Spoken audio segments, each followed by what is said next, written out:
When people look at it, it looks crazy. That's a very natural thing.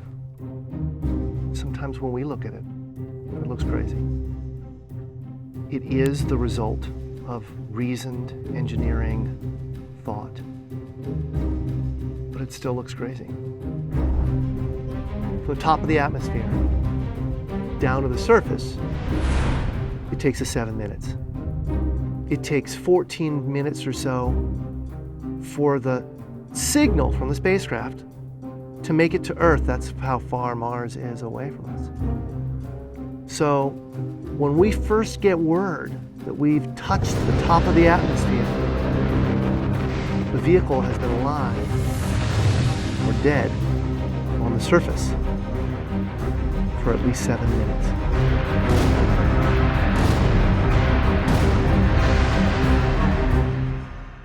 Entry, descent, and landing, also known as EDL, is referred to as the 7 minutes of terror because we've got literally 7 minutes to get from the top of the atmosphere to the surface of Mars, going from 13,000 miles an hour to 0 in perfect sequence, perfect choreography, perfect timing, and the computer has to do it all by itself with no help from the ground.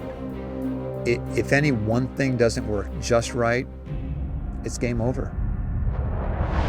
We slam into the atmosphere and develop so much aerodynamic drag. Our heat shield, it heats up and it glows like the surface of the sun, 1,600 degrees. During entry, the vehicle is not only slowing down violently through the atmosphere, but also we are guiding it like an airplane to be able to land in a very narrow constrained space. This is one of the biggest challenges that we are facing, and one that we had never attempted on Mars. Mars is actually really hard to slow down because it has just enough atmosphere that you have to deal with it. Otherwise, it will destroy your spacecraft. On the other hand, it doesn't have enough atmosphere to finish the job. We're still going about 1,000 miles an hour. So at that point, we use a parachute. The parachute is the largest and strongest supersonic parachute that we've ever built to date. It has to be able to withstand 65,000 pounds of force, even though the parachute itself only weighs about 100 pounds. When it opens up that fast, it's a neck-snapping 9 Gs. At that point, we have to get that heat shield off. It's like a big lens cap blocking our view of the ground to the radar. The radar has to take just the right altitude and velocity measurements at just the right time, or the rest of the landing sequence won't work. This big, huge parachute that we've got, it'll only slow us down to about 200 miles an hour. And that's not slow enough to land.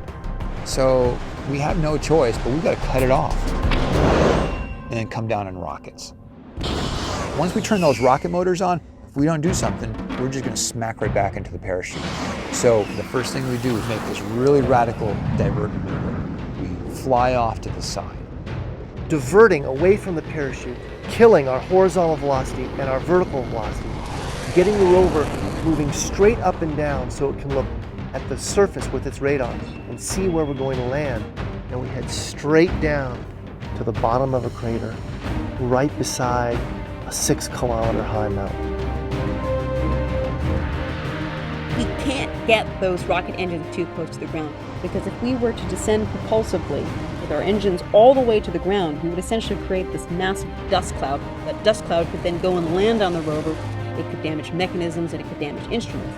So the way we solve that problem is by using the Skycrane maneuver. 20 meters above the surface, we have to lower the rover below us on a tether that's 21 feet long and then gently deposit it on its wheels on the surface. As the rover touches down and is now on the ground, the descent stage is in a collision course with the rover. We must cut the bridle immediately and fly the descent stage to a safe distance from the rover.